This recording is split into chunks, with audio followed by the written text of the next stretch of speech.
Short is the story, long is the life.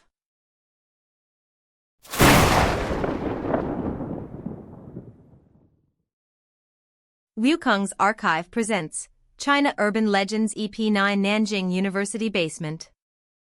Hello everyone. Today's story takes place at the basement of Nanjing University's Gulu campus. This story was told to me by a college classmate named Chen Hao. He's from Nantong, Jiangsu, and in 2007 he was admitted to Nanjing University, one of China's best universities. He was the only person from his county to get into NJU that year. He studied history, spending his first 3 years at the Xianlin campus and moving to the Gulu campus in his senior year. The Gulu campus is NJU's old campus, located in the center of Nanjing next to Gulu Square. It was built during the Republic era, from the 1910s to the 1930s. The campus is filled with old buildings: the North Building, the East Building, the West Building, the Great Hall, the Old Library, all Republic-era architecture, gray bricks and tiles, covered in ivy. Walking through the stone paths lined with tall plane trees and cedars, with sunlight filtering through the leaves creating dappled shadows, you'd feel like you'd traveled back to 1930s Nanjing. Chen Hao loved the Gulu campus and the historical feel of those old buildings. But he said there was one building that was different from all the others. The building sat in the northwest corner of the South Garden, right against the school wall. If you weren't looking for it, you would never notice it existed. From the outside, it was a 3-story gray brick building with black roof tiles. Weeds grew from the gaps between tiles. The windows were wooden frames painted dark green, the paint cracked and peeling to reveal bleached old wood underneath. In front of the building stood several large camphor trees, their trunks so thick that 2 people couldn't wrap their arms around them. Their crowns blocked out the sky. Even during the day, it was dim inside. Chen Hao said the building had no sign, no room number. He couldn't find it on any campus map. Even the school's official website had no information about it. It was as if it had been deliberately erased from all records. During his senior year, Chen Hao spent a lot of time in the old library working on his thesis. The old library was about 50 meters away from that nameless building, across a small grove of holly and wintersweet. Every time he walked through that grove, he felt something was wrong. Not sinister. Not frightening. It was a kind of silence. Not ordinary silence. Chen Hao had been on campus for over 3 years, and he knew every corner. He knew what normal silence sounded like. The silence in the library was peaceful. The silence on the sports ground at midnight was empty. But this was different. The silence around that building was dead silence. The camphor trees in front of the building should have had birds. NJU's campus was full of birds: sparrows, blackbirds, thrushes, chirping every dawn and dusk. But those trees never had a single bird. Chen Hao checked several times. Nothing. Not even a sparrow. There were insects in the grass below. The Gulu campus had a good ecosystem. Crickets and katydids sang loudly on summer nights. But around that building's foundation, there was never any insect sound. Chen Hao once went there at 9 in the evening just to listen. Nothing. It was as if someone had pressed the mute button on that corner. Even animals didn't want to get near it. Chen Hao had a habit of taking an evening walk around campus after dinner. One night in his senior year, autumn in Nanjing, dark by about 6:30, he was walking near the northwest corner of the South Garden when he noticed a light in the window of that nameless building. It was a first-floor window. The light was dim, not the harsh white of fluorescent tubes, but a warm, yellowish glow, like an old incandescent bulb, the color of amber. The curtains were drawn, thick dark fabric that let nothing show through. Chen Hao was very curious. In 3 years at this school, he had never seen anyone enter or leave this building. He wasn't even sure it had a door. He had asked his advisor what the building was used for. His advisor had thought for a moment and said it was probably a storage shed, but his tone was uncertain, as if he didn't believe it himself. Chen Hao had also asked a security guard, a man in his 50s who'd worked at the school for nearly 20 years. The guard had looked at him and said the building had been abandoned for years, no one used it, and told him not to go near it. If it was abandoned, why was there a light? Chen Hao stood in front of the building for about 5 minutes. The dim yellow light stayed on, unchanging. After hesitating, he decided to get a closer look. He walked along a cement path covered in moss and dead camphor leaves that crunched under his feet. When he reached the window, he pressed himself sideways against the wall and looked through the gap in the curtains. He saw a room. Not very large, about 15 or 16 square meters, the ceiling low and oppressive. A single fluorescent tube was on, so the light was dim. In the center of the room was a dark wooden desk, its edges worn smooth with age. On the desk sat an old green glass desk lamp, its light soft under the green shade. A book lay open on the desk, its pages yellowed and old, as if it had been read many times. Next to the book was a pair of glasses, old-fashioned black-rimmed round spectacles with thick lenses. Beside the glasses was a fountain pen, an old Hero brand pen, its cap off, lying on a sheet of letter paper. The paper had several lines of writing, but from the angle of the gap in the curtain, Chen Hao couldn't read them.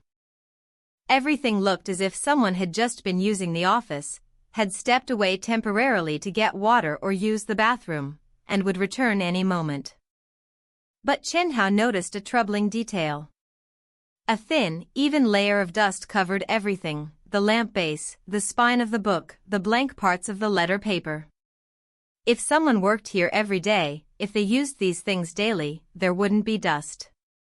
The lamp, the pen, the glasses, they looked like they had been placed there many years ago and never touched again. And the light, who had turned it on? How long had it been on? Why was it on? A chill ran down Chen Hao's spine.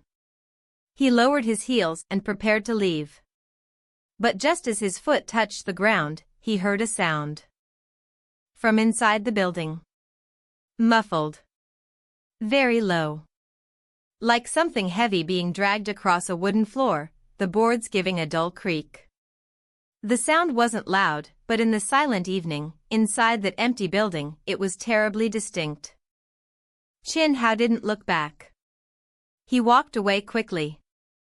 It wasn't until he was out of the grove that he realized his hand, gripping his flashlight, was slick with sweat. He couldn't sleep that night. Not from fear, from curiosity. What was in that building? Who had turned on that light? What was written in that book? Who owned those glasses? The next day, Chen Hao posted on the school forum. The title was, "What is that nameless building in the northwest corner of the South Garden?" After he posted it, he waited all day. No replies. Not that no one saw it. It had over 200 views and sat on the forum's hot topics list for hours. But not a single person replied. This was extremely abnormal. NJU's Zayabela forum was usually very active. Lost and found posts got over a dozen replies. Discussions about study spots could go on for pages. A post about a mysterious campus building should have been a hot topic. But nothing. Not a single reply. It was as if an invisible force was preventing anyone from discussing it. Chen Hao didn't give up. He sent a private message to the forum administrator, asking if they could look up information about the building. The admin's avatar stayed gray. Hours later, around 1 in the morning, Chen Hao's phone vibrated as he was about to fall asleep. The admin had replied. For words, don't ask about it. Chen Hao's heart started racing when he saw those words. Don't ask about it, what did that mean? A forum administrator using those words to respond to a student's normal question was itself abnormal. he decided to go to his advisor, Professor Zhou. Professor Zhou had taught in NJU's history department for over 30 years and knew every brick and tile on campus. He was usually a very gentle person, patient with any question. But this time was different. Professor Zhou listened to Chen Hao's question and fell silent. The silence stretched on, long enough to make Chen Hao uneasy. He said he had never seen a teacher listen to him with such an expression. Not confusion, not wariness, but a very complicated emotion. Like someone who didn't want to remember certain things but had to face them. Finally, Professor Zhou spoke. He didn't directly answer Chen Hao's question. Instead, he told him a piece of NJU's history. Nanjing University's history can be traced back to 1902, when the Sanjiang Normal School was founded. Over the following decades, it went through several name changes and restructurings: Liangjiang Normal School, Nanjing Higher Normal School, National Southeast University, National Central University. In 1949, it was renamed National Nanjing University. In 1952, during the nationwide restructuring of higher education, it was split into multiple schools. The 1952 restructuring was the biggest change in NJU's history. That year, following the Soviet model, comprehensive universities were broken up into specialized colleges. NJU was dismantled, arts and sciences stayed at Gulu, engineering split off to become Nanjing Institute of Technology, now Southeast University, education became Nanjing Normal University, agriculture went to Yangzhou, and medicine went to Xi'an. But during this massive restructuring, one department was forgotten. Not deliberately forgotten. It simply didn't exist in any records. Professor Zhou said that in the 1990s, while organizing NJU's historical archives, he discovered a batch of old documents in the basement of the archives building. They were uncatalogued, unclassified, stored in an unlabeled wooden crate. The lid was thick with dust, as if it hadn't been opened in years. Inside, he found some Republic-era official documents, letters, photographs, and handwritten notes. The documents referred to an organization called the Special Materials Processing Office. This office was established in 1947. According to the documents, its function was to organize, identify, and preserve special materials received by this university. What were special materials? The documents didn't say. But one attachment listed some sources of these materials, including documents seized by the nationalist government from the Japanese embassy in Nanjing and the Japanese secret police headquarters in Nanjing after the war. The content of these documents wasn't detailed. But Professor Zhou noticed a handwritten memo whose words made his blood run cold. The memo read, "The Special Materials Processing Office is located in the basement of Building E on the South Garden grounds. The office's materials are not to be accessed without authorization. Personnel entering or leaving must register. After work hours, the campus security guard shall maintain a watch." The memo was dated September 1947. This was the only written evidence of the Special Materials Processing Office's existence. No personnel roster. No budget records. No work reports. It appeared in 1947 and then vanished, as if it had never existed. When Chen Hao heard this, his heart was pounding. He asked Professor Zhou, "This Special Materials Processing Office, was it in that nameless building?" Professor Zhou didn't answer. Chen Hao decided to investigate on his own. He started spending all his free time at the Nanjing Archives and the Nanjing Library, digging through any historical materials related to the NJU Gulu campus. 2 weeks later, he found several clues. The first came from a 1949 military takeover document. It mentioned that after the PLA took over Nanjing, they conducted a comprehensive inventory of all archives from former nationalist government agencies and universities. One report on National Nanjing University included a footnote: the files and objects of the former Special Materials Processing Office have been transferred to other custody and are not included in this inventory. Transferred to other custody. To whom? Where? The document didn't say. But the footnote proved one thing: the materials of the Special Materials Processing Office had been deliberately moved during the regime change of 1949. And the transfer was at a high level. Even the military takeover personnel had no authority over it. The second clue came from an old man's memoir. The man, Zhao Shiqing, had been an NJU librarian who died in 1995. In a handwritten memoir discovered by his children, he mentioned something that happened in the spring of 1950. A campus basement was permanently sealed. The reason for the sealing was never made public, but Zhao remembered that several military trucks arrived at the school that week, loaded with crates. The crates were nailed shut, painted black, without labels. Armed soldiers guarded the loading and unloading. Afterward, the entrance to that building was bricked up and plastered over. Zhao didn't specifically identify which building, but he mentioned one thing. That building was in the northwest corner of the South Garden. There were several large camphor trees in front of it. It was the building without a name. The third clue Chin Hao found himself. Among old photos in the NJU archives, he found a 1948 panoramic photo of the campus, taken by a journalist from the roof of the north building.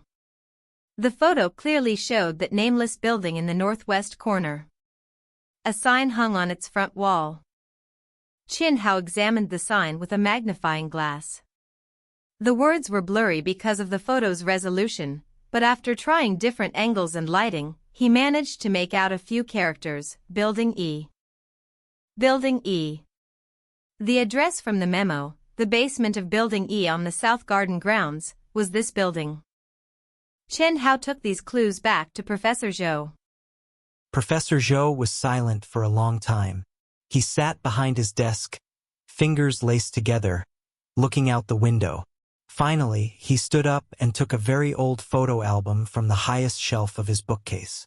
He opened it to a certain page and handed it to Chin Hao. It was a black and white photo of a middle-aged man in his 40s, wearing a Republic-era Zhongshan suit, his collar buttoned neatly. He had a gaunt, clean-shaven face with high cheekbones. He wore old-fashioned black-rimmed round glasses. His expression was serious. His hair was neatly combed. He looked like a very meticulous person. Professor Zhou said, "This man was Shen Amin, a professor in NJU's history department who taught here from 1946 to 1949.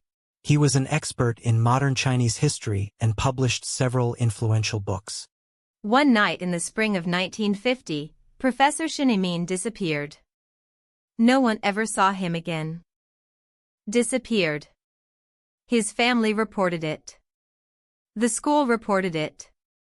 The Public Security Bureau investigated. No results. The most common theory at the time was that Shen might have gone to Taiwan.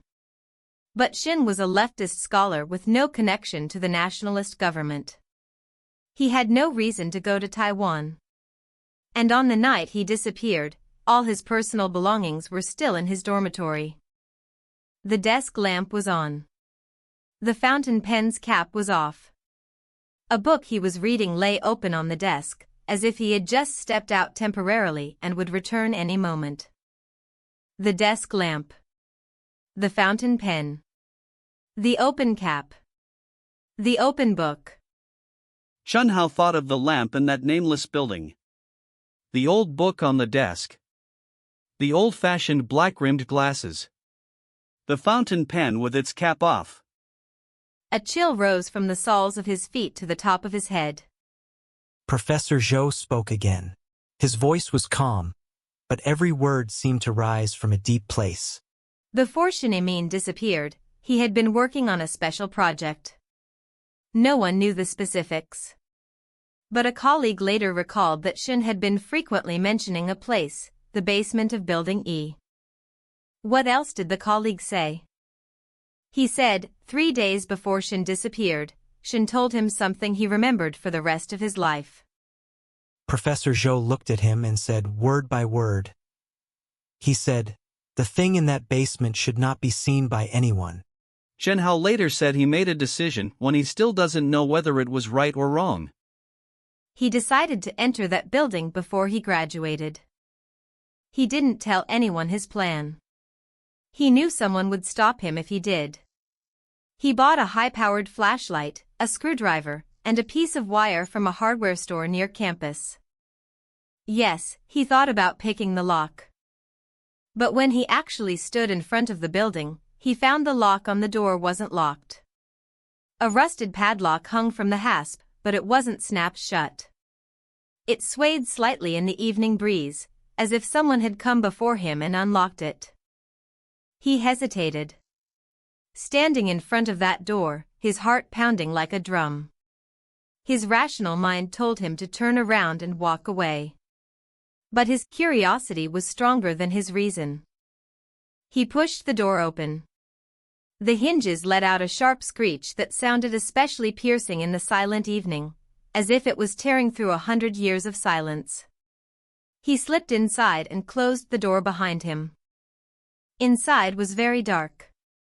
The corridor had gray-white walls, the plaster peeling off in large sheets to reveal dark gray bricks and black mold. The air smelled of decay, not ordinary mold, but a more complex odor, like something that had been sealed for years making contact with fresh air for the first time. The floor was cement, with a subtle give underfoot, as if the foundation had been softened by groundwater. The corridor was narrow, about 1.5 meters wide. Several wooden doors lined both sides, their paint faded to gray-white, their original colors lost. Rusted locks hung from all the door handles. At the end of the corridor was a door leading down. It was an iron door painted dark gray. The paint had blistered and peeled in large patches, revealing rust underneath. A large padlock hung from the handle, also unsnapped, just like the main door. Chen Hao stood in front of that iron door, his flashlight beam playing over the pitted paint and rust. He took a deep breath and reached for the handle. The iron door let out a dull scraping sound. It opened.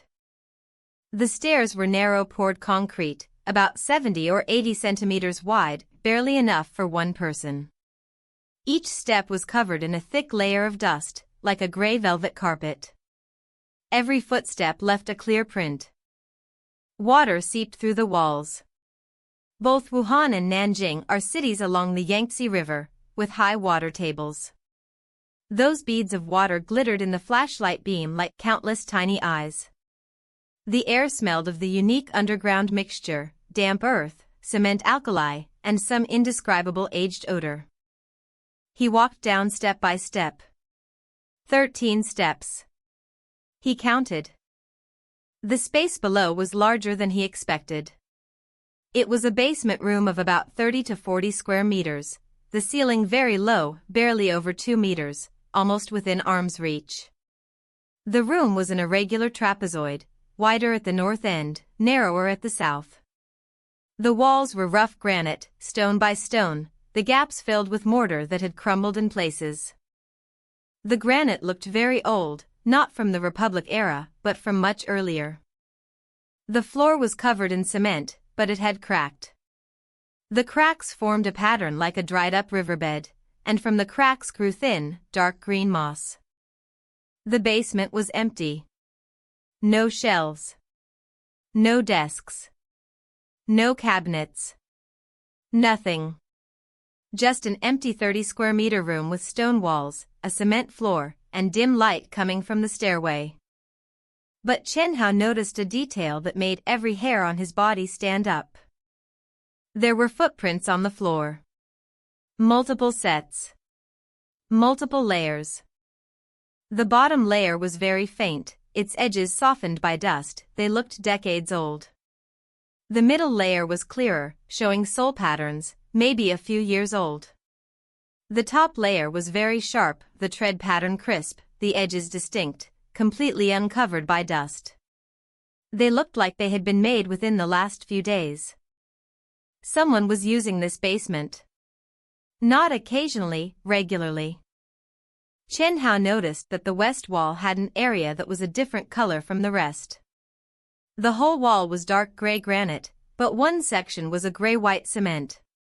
The section was about 2 square meters, roughly rectangular but with irregular edges. It sat right in the center of the granite wall, like a giant patch. He went closer and examined it. It was a wall that had been added later. The cement was a lighter color than the floor, and its surface was smoother.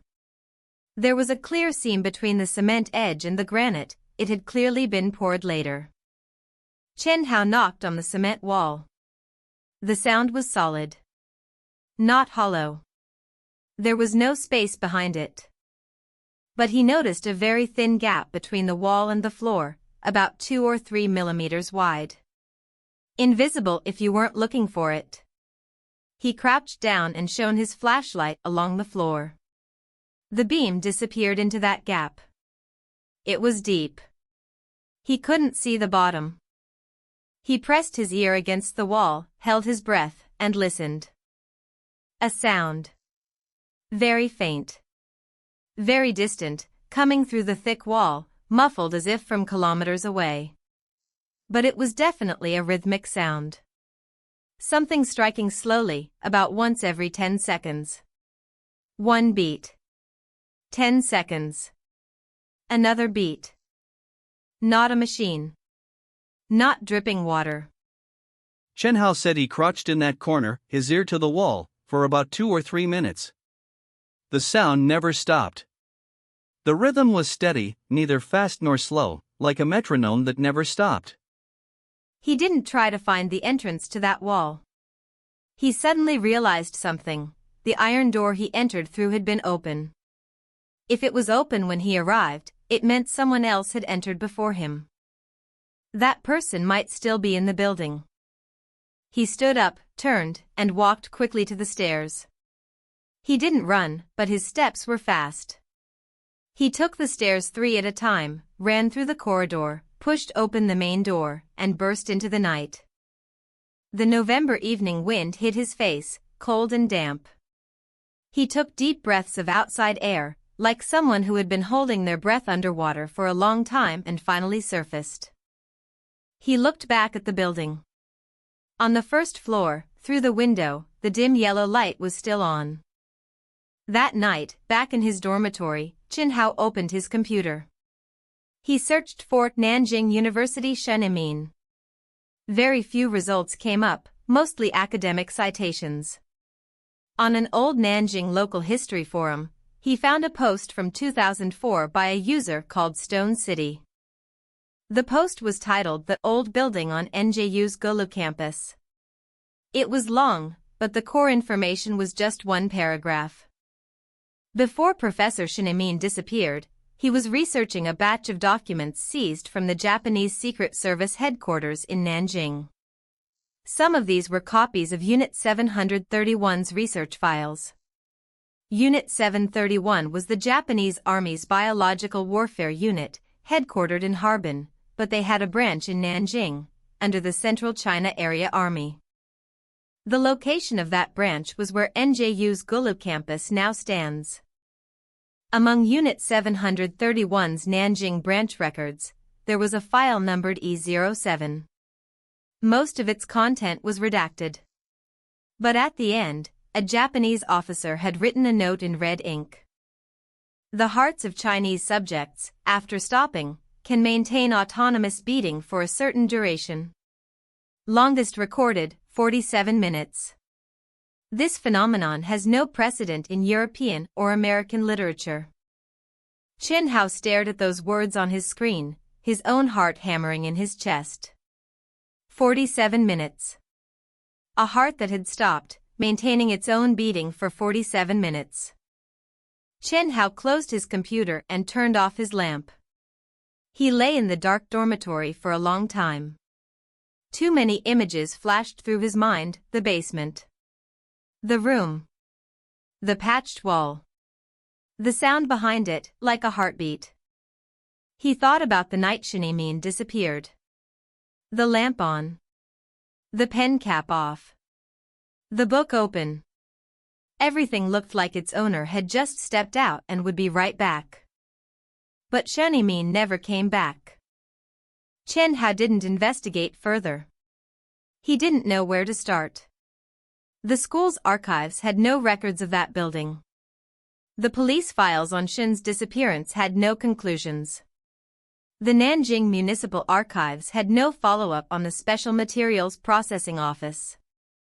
All the information about that building had been cleaned up very thoroughly.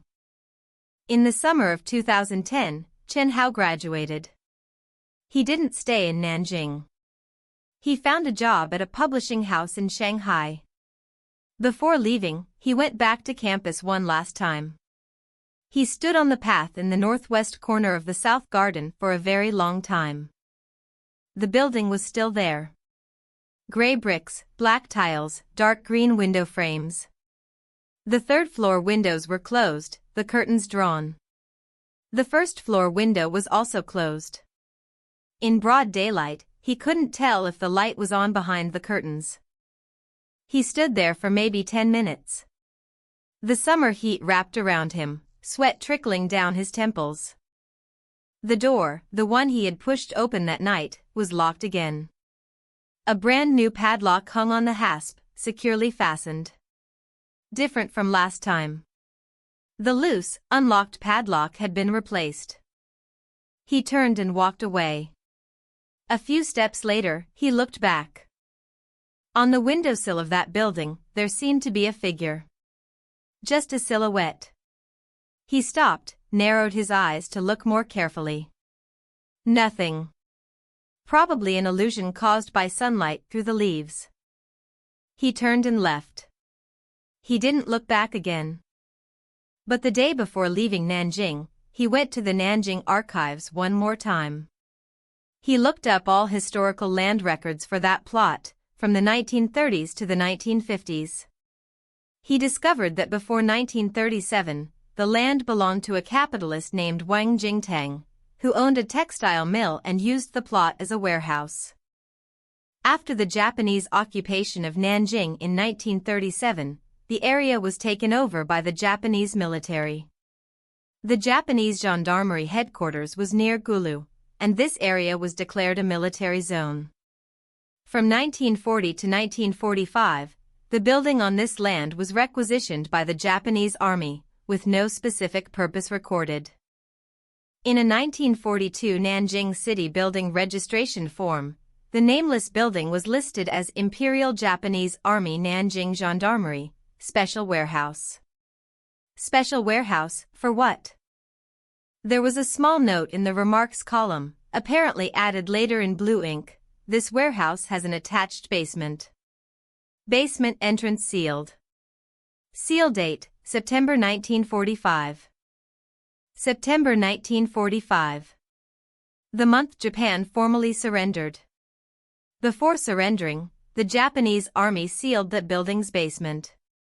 Not the building itself, not the above-ground rooms, just the underground. Sealed once in 1945. Sealed again in 1950. What was down there that needed to be sealed twice? Chen Hao also found a 1946 campus map drawn by the Nationalist Ministry of Defense. On this map, the building was labeled Former Japanese Secret Service Warehouse. Next to the label was a handwritten note: the basement of this structure has been sealed by its former users. Entrance location unknown. It is recommended to seal and not activate. Entrance location unknown. The people who took over the building couldn't even find the entrance. Someone had hidden it so thoroughly that the government, after months of trying, couldn't find a way down. After Chen Hao told me this story, we sat in silence for a long time. We were in a small restaurant in Shanghai, fine winter rain tapping against the window glass. I asked him later, "What do you think is behind that cement wall?" He thought about it. I don't know. But I know one other thing. When I was at the archives, I found a 1950 internal bulletin from the Nanjing Public Security Bureau. It was about the investigation into Chen Emin's disappearance. At the bottom, it said the case had been handed over to a higher-level department. Specific matters were not to be disclosed. I didn't think much of it at the time.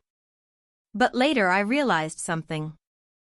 In 1950, the higher-level department of the Nanjing Public Security Bureau was the Nanjing Military Control Commission. The Military Commission only dealt with military and political security matters. Why would a university professor's disappearance be transferred to the Military Commission? I opened my mouth but couldn't speak. Chen Hao picked up his glass and took a drink. I've never been back to Nanjing. Some questions, maybe not having an answer is the best answer. Outside, the rain was still falling. Winter in Nanjing is very similar to winter in Shanghai, the kind of damp cold that seeps into your bones.